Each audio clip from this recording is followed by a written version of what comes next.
Okay. All right, we're going to go ahead and get started with Laurie Treber's next topic, and today she's going to be discussing developing good horsemanship in youth. Laurie is an accomplished rider and horseman in many areas, from competing in dressage to western pleasure, jumping, team penning, trail, showmanship, horsemanship, mounted games, and vaulting. Laurie runs a multi-discipline horsemanship program, Horsemanship Naturally, where students are encouraged to learn many facets of what the horse industry has to offer. She feels that learning should be safe and fun and simplified for both the horse and rider. Laurie is a certified riding instructor with the American Riding Instructor Association, and you can learn more about Laurie at www.horsemanshipnaturally.net. So I'll throw it away to Laurie. All right. She told you who I am. I'm Laurie Treber, and I am really excited to be here today. I'm really honored. Bad place to go. Don't go to that white thing. Yeah, the orbs in the ceiling. Don't go to that white thing. Okay. Or That'll be interesting later. So I'm very excited to be here and absolutely honored to be invited to the first Heartland Horseman Challenge that they're having tonight. Today, well, before that was anything at the horse fair has always been on my bucket list. As a child, I dreamed, probably like you guys do, of doing something here when I got older. I didn't really believe I would, but then I have. This is my third time, so this is really awesome. Today, my topic is called Developing Good Horsemanship in Youth, but I think it can be called Developing Safe Horsemanship for everyone. I want to give you today some of the foundational skills and tools that I like to teach all of my students, and I feel are very important for the beginning of your safety and where you should start. So that's what we're going to do today, and I'm going to go through some groundwork, and I'm going to go through some riding skills. I'm going to get as far as I can in the time frame we have. But today what I'm going to do, we're going to do those skills and talk about those things, but then at the end we're going to have some fun and put on some music, and I'm going to do a little fun musical performance with my horse China. Isn't she pretty? I like a horse with a little chrome on them anymore. So we're going to do that, and then I have another little fun surprise at the end. So I hope you stay around. It's going to be a good time. Before we start though, I want to tell you a little bit about me.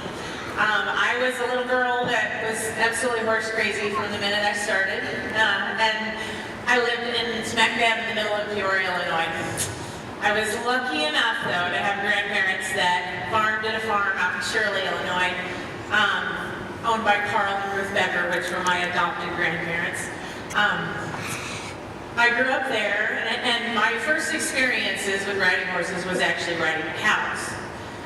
Yes, they led me around on cows. So, and then after that, I graduated to me and some other children. I don't think I even knew their name at the time. We would stand on the sidewalk next to the house, and we had a little pony named Sweet Lady, which was probably about that big. And she would stand there for us to get on, and one at a time, we'd tell her to go, and she'd run one lap around the house, back to the sidewalk. And then the next kid could get on. So that was our fun. That's about all I knew how to do. But then one day, Carl told me that I had graduated and it was time to move up to the big pony, and her name was Soxy. And I think she was maybe this big. I don't even know, probably smaller now.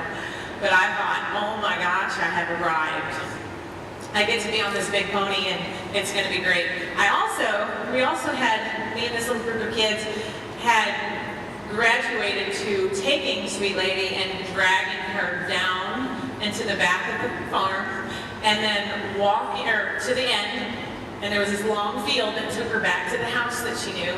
But so we would drag her down there, and then we would hold on to her and get on, and she'd run back. So that would be our day, okay? So I thought I'd really come along a long way. So when they told me I get to do this with Soxy now, oh my goodness, I couldn't even begin the excitement. So what I do, drug Miss Soxy down to the end of the pasture, end of the field, and I got on and I told that pony to go, and she went, and I thought I was on the fastest thing ever. And I was in just seventh heaven. I didn't really have any steering skills, as you guys could tell. And then all of a sudden I noticed we were not going completely straight down the field. All of a sudden we were taking a right. And I could not understand why, and I was trying to steer, and that didn't work well. Then I realized we were headed for the clothesline.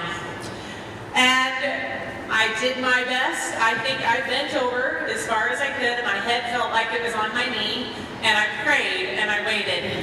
And I was swore that I ducked down far enough, and then wham, I was flat on my back. And the next thing I know, I'm staring up at the sky, looking into this beautiful sky, and I see these two little old women standing over top of me. Me, my grandmother, and Ruth Becker, who's my other adopted grandmother, and the look of horror on their face to witness what they just saw, and I think they've said, "Is she dead?" So that was the beginning of my career, because then later that day, Carl informed me, he goes, "Did Soxy take you under the clothesline?" And I said, "Yeah." And he's like, "Well, now you've learned to ride." She takes everyone under the clothesline the first time. So I learned to steer that day. I got much better at steering. And I realized, too, that was my first lesson, that there was a lot more to learn. But I didn't learn a whole lot more in time, because at 11, I got my first horse, and he was a yearling that had never hardly been touched, but to be castrated. So that ended up being basically my first colt start, and it was a rough one. I still have that horse today. He is 31 years old, and he's not with us today, but I wish he could have came. But he is a wonderful horse. You can all do the math of me, how old I am now. So that is where I grew up, and I grew up probably a lot like you guys.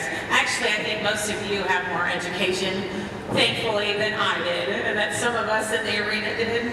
So, but I'm very thankful of that. I learned a lot.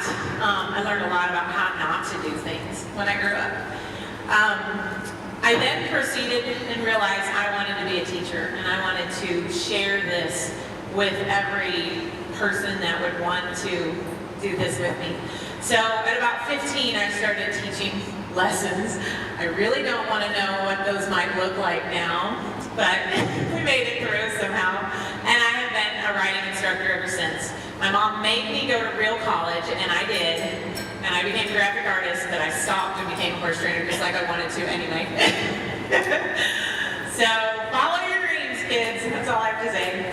So where was I going with that? Oh. So fast forward some years, and now I'm married, and I have two wonderful children. I have a 14-year-old son named Wyatt, that you'll get to meet in a little while, and I have a little girl named Madison, and she's 11, and she's special needs, and she's sitting right there in the pink coat, and she's the light of my life. Horses have been a very huge, important part to us, and especially with her.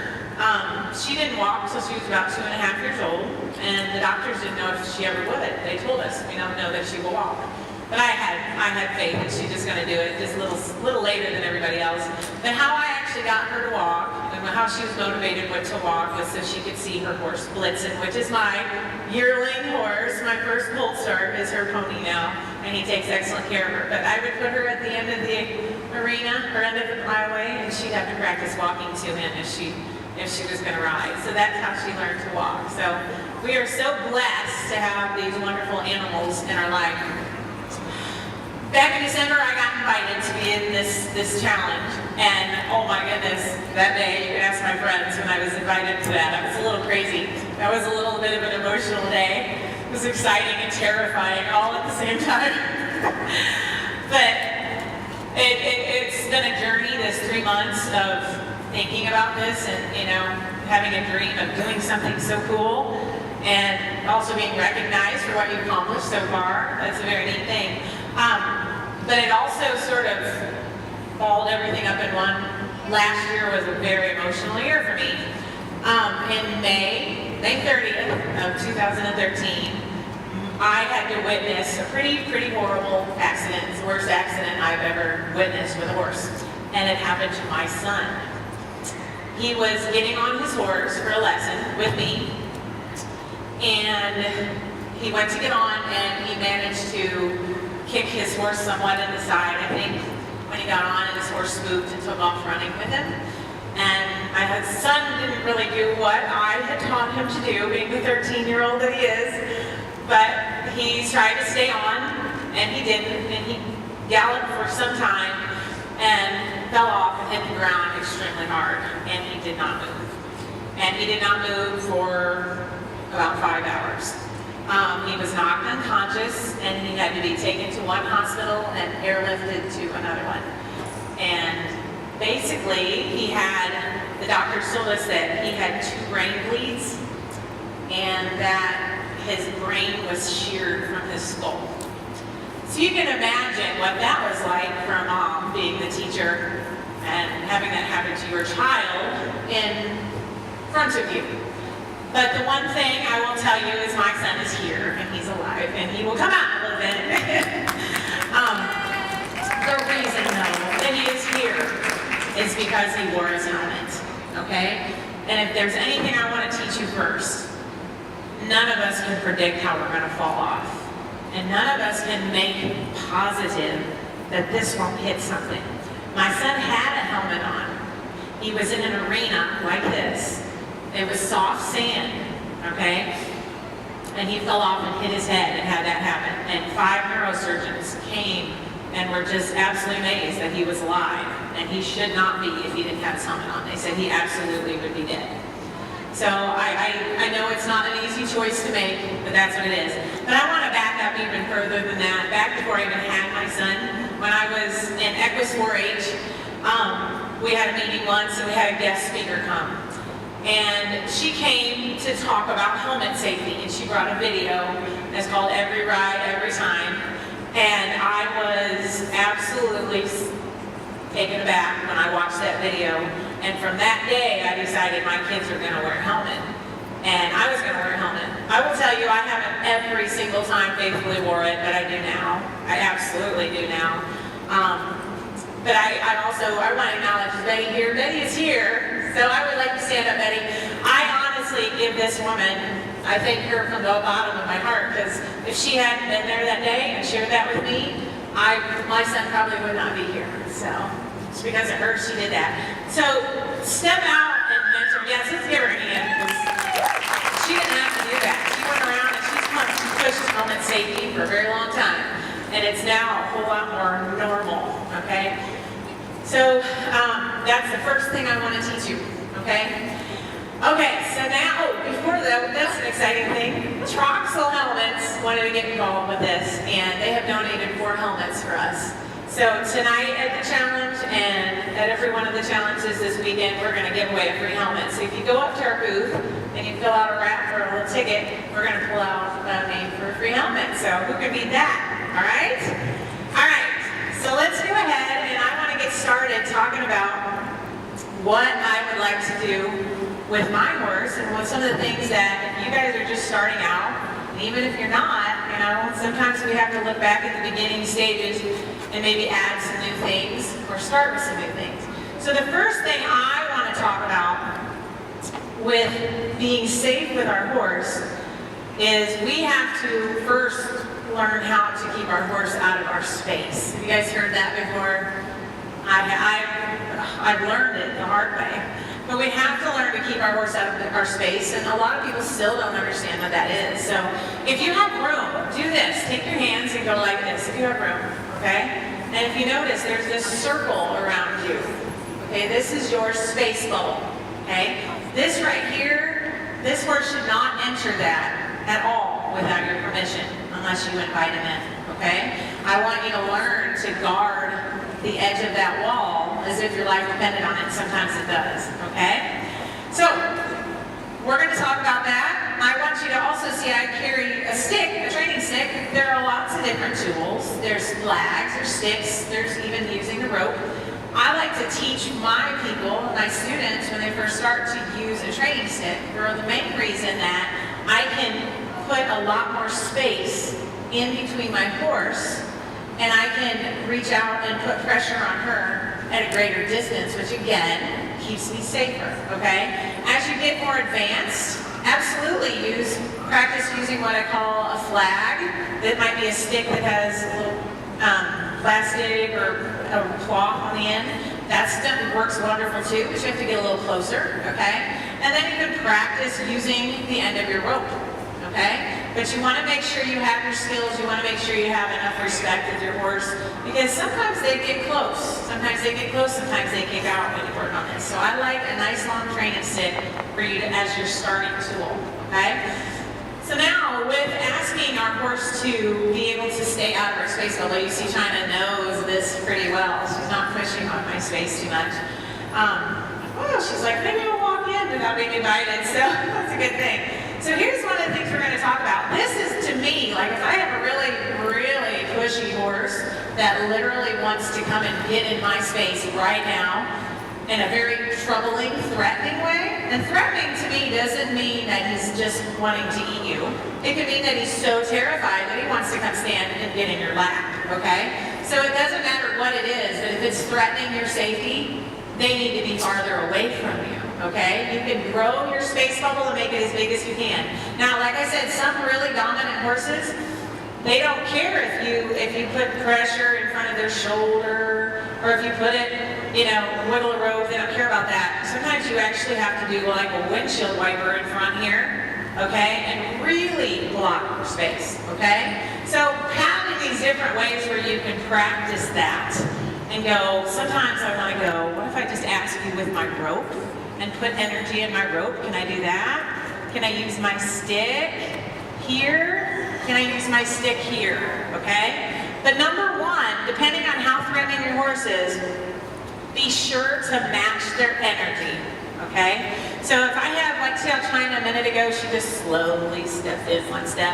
I didn't have to make a big deal and be like, oh, get out of my space, okay? But if she were to be running at me, okay, I would be extremely loud, okay? So whatever she's doing, I'm gonna match that.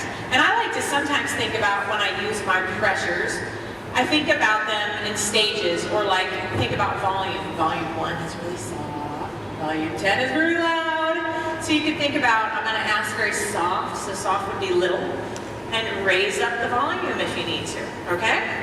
So that's how I'm gonna ask her to get out of my space. You can see she's a little dull right now because she's been napping, okay? But I like to be able to go, if you're acting very, very troublesome, I want you to get farther away from me, okay? I used to live in this world where we stayed right here. I had a lot of accidents like that. So I want to be able to put her wherever I want to, okay? Now I'm gonna take that into leading her. And here's one thing that I see a lot, and I did it a lot. I want to have two different positions that I have my horses in. And I would like my students to be this way. The first position is not usually the first position I see people do, okay? Most of the time I see people leading their horse, like I said, right here. And I call this the partner position. And it's the second position I want to teach. It's not the first one, and I'll tell you why. So I would like to be able to lead China and have her be in what I call the following position, which is about 3 to 4 feet that way, okay? My space bubble is much larger here, and so this is when I don't really know this horse. I don't really know how safe she is. Maybe she's being unpredictable and afraid. This gives me a bigger space bubble, and I can safely conduct her from back there, okay? Now, if my horse is being a partner and being calm, being respectful of my space, and will also yield very lightly, I can ask her to come up here and move with me. But as soon as something changes, which horses change in a moment's notice, this one does. So in a moment's notice, if she were to get scared, I might ask her to go back into the following position where she needs to learn to follow me. So if she's being a partner, she can be safe and be closer to me, okay? So here is, this is my following position. I'd like her to stop when I stop, back when I back. Wake up, China, wake up.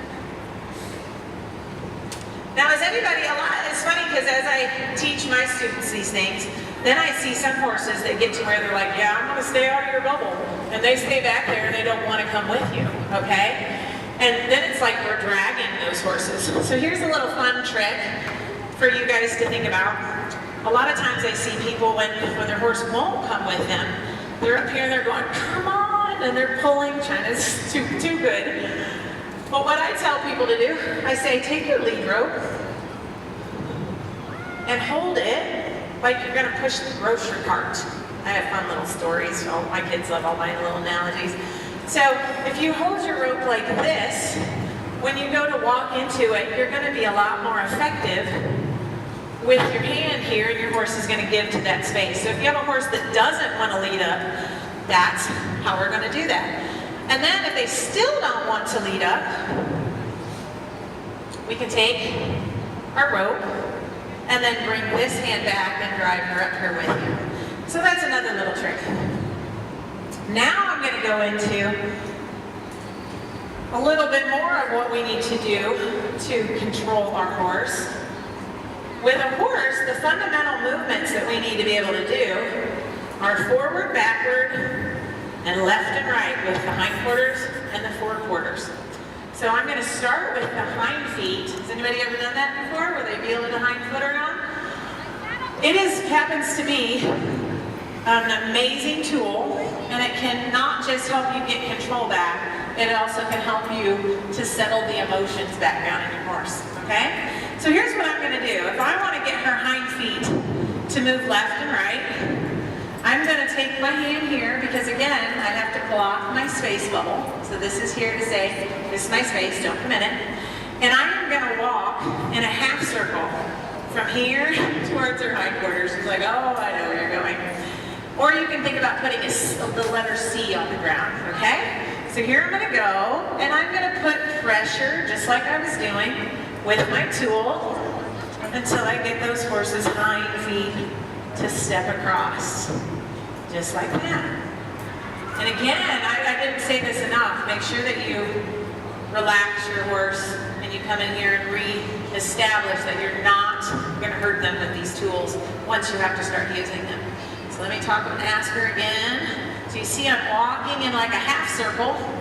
I'm not going straight like this because she might feel pressure on the front foot, okay? So this is one of the things that I would like to be able to do with my horse, and I like all my students to be able to do. Now we're going to talk about moving. Have her back off that rope. And yes, you see my rope is down on the ground. I don't have it all up here like I was taught years ago. Because I like to think about my rope, it's like a rein. Even though I'm on the ground, I'm thinking about riding.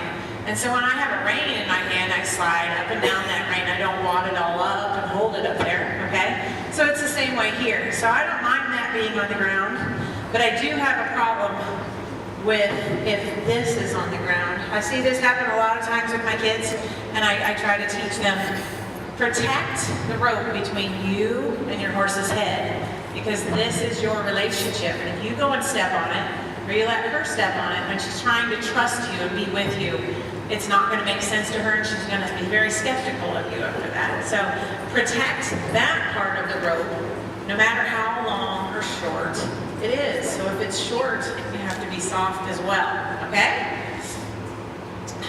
So now let's ask her to move her front feet. I like to ask them to move their front feet sideways in two places, or two positions for myself. So to move her front feet across, I'm going to put pressure that drives her nose, her neck, and her shoulder to the side. So I have to make sure that I cover those three areas, okay? So I'm just going to ask, and you see China's very light, and my volume is very light because I don't need to get loud with her at this point. Girl, China. So you see I'm standing right there, right beside her nose, her neck, and her shoulder. The second position I want to be in is, can I do it with me standing in front of her? Because this is where I'm going to end up taking that when I go to ask her to circle around your move. So I might take this, put the stick here, and go with her as I'm in front, okay? I'd like to get to where I can swing her back and forth, just like a gate.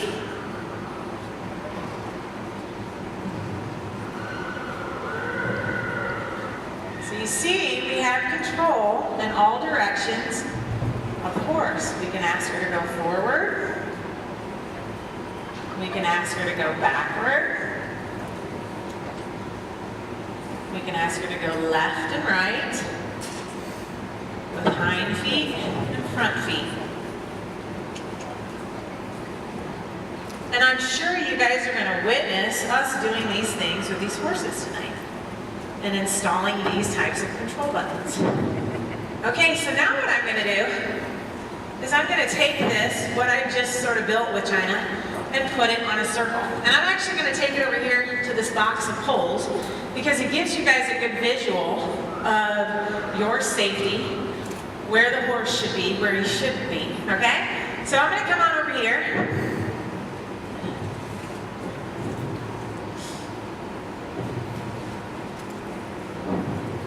So China now, we can sort of look at this box as sort of like my space. So China is in my space here, okay? So if I were to go send her on a circle or ask her to move forward right now, she's gonna come into my space, all right? So I don't really want that. I'm gonna ask her to back out of my box. Good, now she's at a safe distance for me to ask her to turn and to circle. If she doesn't turn, you guys will see it. She'll come right through my box and right over the poles, okay? And that's not what I want her to do. I want her to stay out and around. So my goal now is for her front feet to turn and then to go. So it's a front feet yield. So I'm gonna lead it. As Chris Cox calls it, direct and drive. I like that quite a bit. And so you see my stick, how far I can swing it if I need to. I'm in a nice protected area here. If you're just learning to do this as a kid, this would be a great way to do it. Because this box here really encourages this horse to go, you know, I don't really want to trot over that. And even if they do, let them, because then they'll change their mind and they'll go back on the outside, okay? So with children especially, because they're not thinking of everything that can go wrong. I am.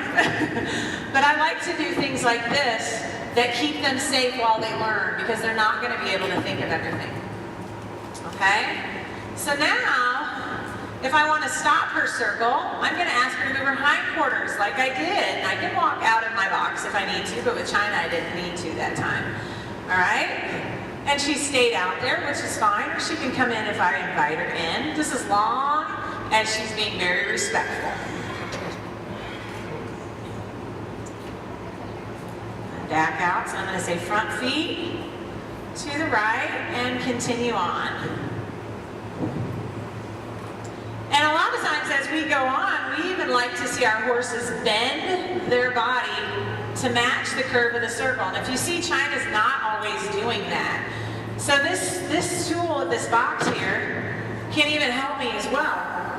If I want to take a little bit of her rein and ask her head to bend in, but I also can push with my stick towards her tummy to ask her to move her rib cage and her hind feet out a little bit. But the box itself helps me to do that. She thinks, I don't really want to go over that. Very good, China. Oh, you're just so calm, it's ridiculous. You guys wouldn't believe me if I told you this was a very sensitive horse right now, I know. She could be a basket case in a moment's notice. All right, so that is basic, some of the very basic things that we do groundwork-wise. Where's my bridle and helmet? So now I'm going to go into some riding tools. Come on out, girls. You see I have her already saddled. I need to check the time. You see I have her already saddled. I didn't put that in the mix today. But one of the things I like to encourage as well that you all do is to bridle or saddle and cinch them up in 3 steps, okay? And what that means is the first time you tighten the girth, it shouldn't be the tightest you could ever do it. Who has a cinchy horse? Anybody have one that wants to bite you or kick you or? Not you. So I want you to get it fairly snug so that it won't fall off, but not really tight. Then go move your horse. Sort of like us. If you have to put on a tight pair of jeans, sort of go like this a little bit, okay? And then you'll tighten it again, and you move them again, and then one last tightening. So if you move them in between, you're getting things adjusted. Possibly the pinching is not going to happen, but it's a way to not cause your horse to get as cingy, or if he already is cingy, maybe to keep it from getting worse, okay? All right, ladies, thank you. They brought me my bridle, and I'm so glad. They're going to shoot me when I say this, because they did very good. You see, they brought me my bridle sort of wadded up, which a lot of them do that, and it's okay. Here's my biggest thing with bridling. I'm really very particular about it because I think it's a very sensitive thing for horses. We're taking something and putting it in their mouth, okay? To me, I tell the kids, I said, it's sort of like going to the dentist. We don't really like it, but if a dentist does a really nice job and they're very polite, we'll tolerate it and we'll go back. If you have a really bad situation, you're not going back, okay? So here I have this bridle, and it's sort of wadded up. I don't want to come over here and unwad it and get it organized. I'm going to do this away from her, okay? So I'm going to keep this out of her face because I don't want to cause her discomfort. That's not my goal, okay? So I'm going to get it all organized here. And now I'm going to come to China. And you see, I like to use my elbows because we only have 2 hands. So you need to use your elbows for a lot of things. Now, who has a horse that doesn't bridle very well? Anybody have one? Well, I got a great thing for you to learn here. And it's so simple, it's just ridiculous. In fact, you're like, how I didn't know that. So here's what we're going to do. I'm going to start with my reins. But number one is I'm going to be as polite as I can, but I'm not going to stop either, okay? I do have to bridle my horse, but I'm going to be very polite with her. But here's what I'm going to do. If you see, because sometimes China, she's a sensitive girl, I'll tell you. So sometimes she goes, no, I don't want that right now, okay? So you might see that here in a second. But if she starts to move and move away from me, what I'm going to do is I'm going to do what's called sticky fingers. I'm just going to stay with her. I'm going to stick to her, okay? That means I'm not going to go more. I see a lot of people when the horse is going no, and they go, well, I got to shove it in there fast. So they're going faster with the bit, and they're pushing harder. So I'm just going to stay with her, okay? When she stops moving, then I have 2 choices. I can either retreat, which makes her go, oh good, that's what I wanted. And I can do that, I'll do that a lot in the beginning. Or I can then proceed. So it's retreat or proceed, okay? All right, so sticky fingers if she gets bothered.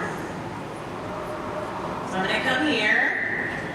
My goal is for my horse not to move her head around. So you can see we got a little bit. So if I get to a spot where she goes, no, no, no, well, of course she is. Let's pretend she's throwing her head around. But I'm here now. Now I'm going to ask her. She says she knows she's on production here. She's got to be good. So she didn't do that, but that's the goal, isn't it? For a horse to stand there and be as polite as can be. I always tell kids when they have a horse that won't bridle, I said it's either us at the moment not being very polite, or someone in their past wasn't being very polite. Okay? So just learning these skills of how to do things for your horse, so that it's not awful for them. I mean, we do have to put a bridle on, but the better we get at it, the more they're like, okay, I can do that.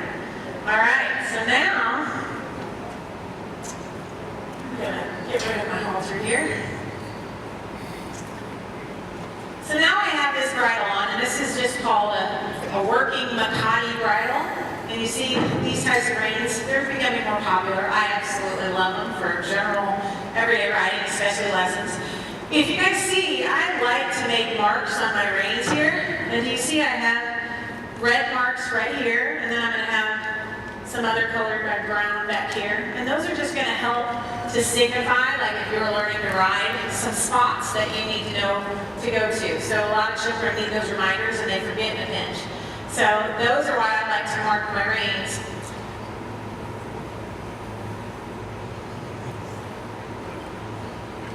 And now we're going to get to talking about what my poor son, mistakes he made. He gets to be my guinea pig forever now with this. Hope everybody's where we can see it. So with mounting your horse, you know, once we knew my kid was okay, and we could talk about it, then we were able to go back and talk about the things he needed to do differently. And he knows that now. And he remembers hearing it, but being the 13-year-old that he was, he didn't always listen to mom, go figure. But so now he does. Let's go over here. So what I'm going to do to mount my horse, I want to first shorten my left rein, my inside rein. You guys can see my reins are not even. I don't want them to be the same. I want them to be one shorter than the other. This one's preferably, so that if my horse were to get spooked like his horse did, I can pick one rein up, and remember how I moved the horse's hindquarters around? That will take the power away from him. So I can safely get my horse controlled if I can make his hindquarters turn, okay? So I'm going to hold my reins here. Then I'm going to put my left foot in, and then what I'm going to do here is I'm going to bounce 3 times, and then I'm going to go to what's called a halfway point, okay?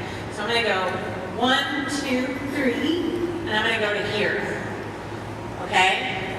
This is where my son was taking off running with, okay? So here's my halfway point. If my horse is not being a partner, like she is right now, good girl, if she goes, oh, I can't stand here, for whatever reason, don't proceed. Do not proceed, okay? That's the time to get down and work with your horse until they want to stand still for you, okay? So, my horse has given me the okay, that it's okay to go on. Now, I'm going to sit down. So those simple steps right there, if my son had been awake and not being 13, okay? 5 minutes, oh, 5 minutes.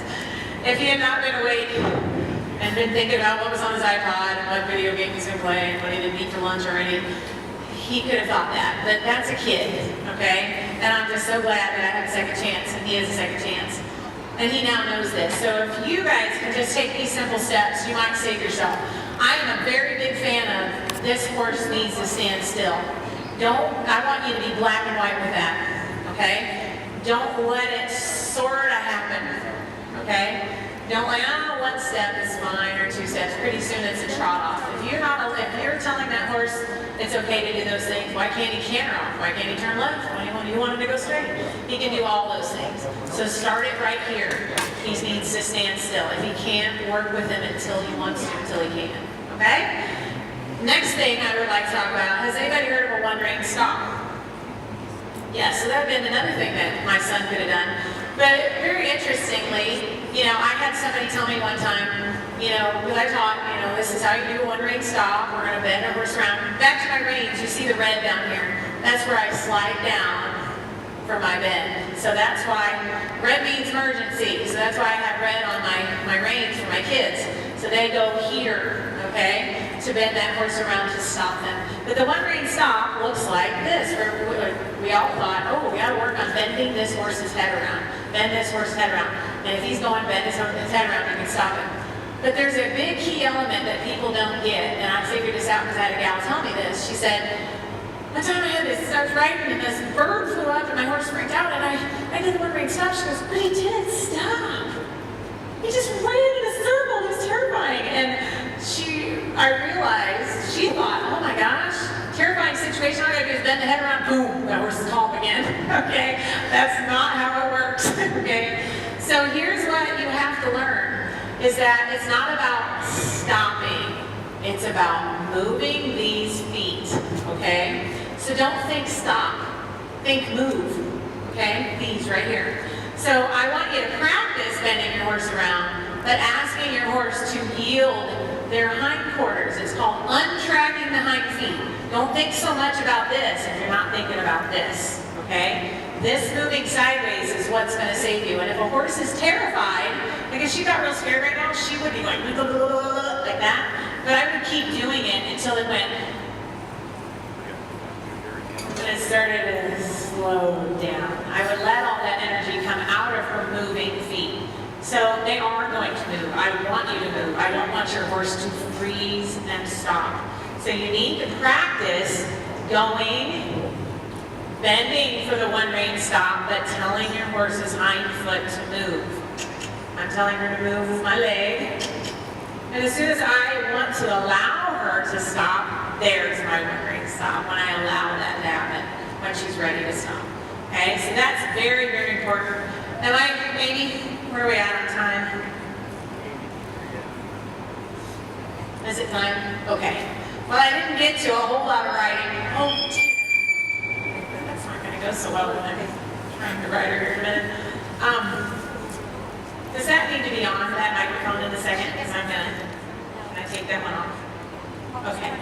Okay, so now we're going to have some fun.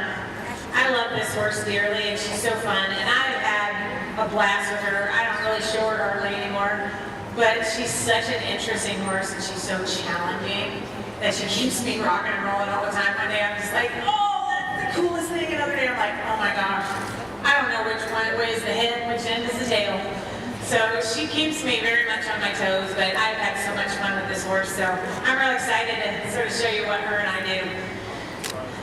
So hang on, and we'll have some fun here. Hopefully she'll agree with me and not be asleep.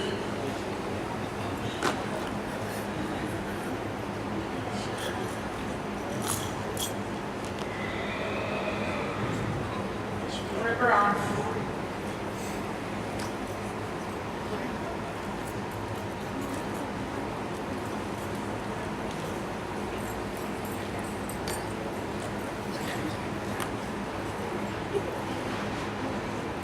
It was funny this last fall, because I like to do so many different things with this horse. And this last fall I thought, you know, I haven't played and done some fun stuff with China at what I call at Liberty, and that's with her loose and us just interacting with one another. And I thought, you know, I should do that again. I've been doing some other stuff. I wonder if we still can. And then I got invited to do this. So we've been having fun this winter. And we've been pulling out all the fun stuff we've done in the past and adding more to it. And she's just so fun. I hope you guys all have a friend like her, and a pony like her. I call her my avatar. Can I have that stick, please?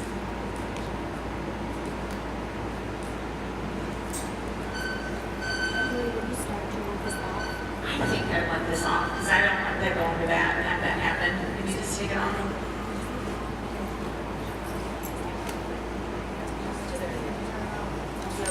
I'll yell now. I just don't want to Leave it on your head.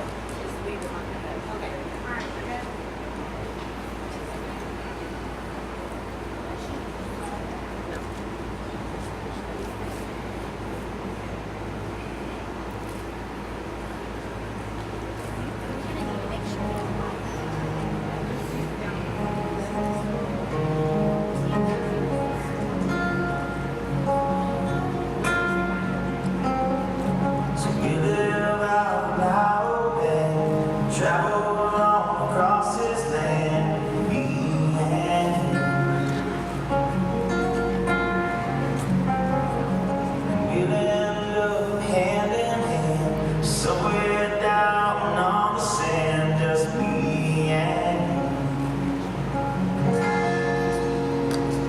Just as free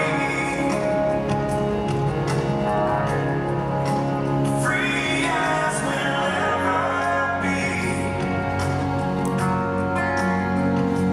Just as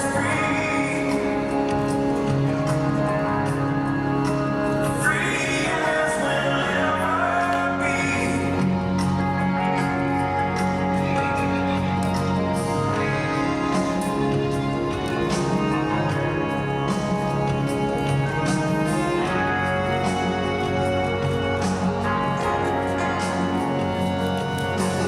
Travel to city lights, dissolving to a country sky, just me and you.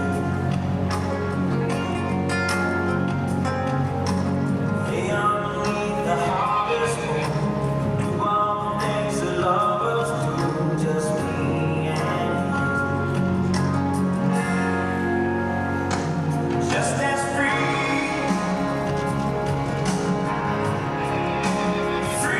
as we'll ever be. Just as free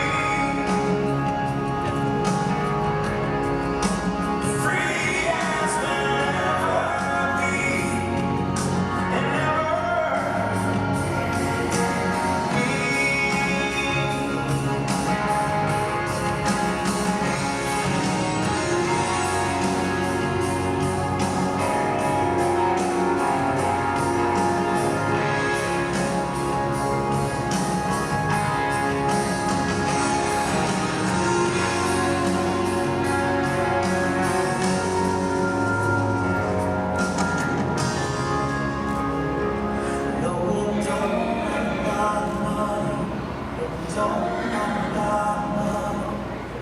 don't have a lot of money. No, we don't have a lot of money. No, we don't have a lot of money. No, we don't have a lot of money. No, we don't have a lot of money. All we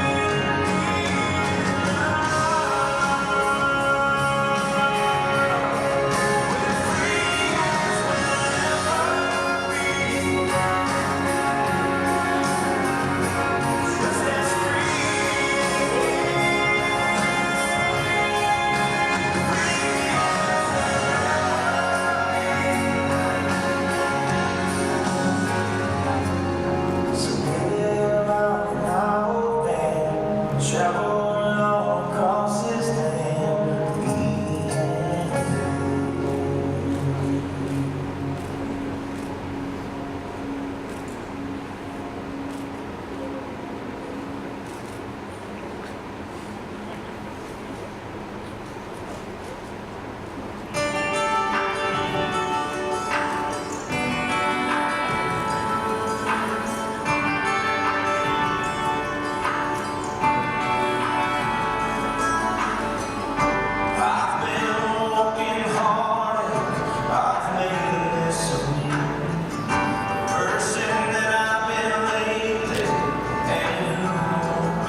it's deep.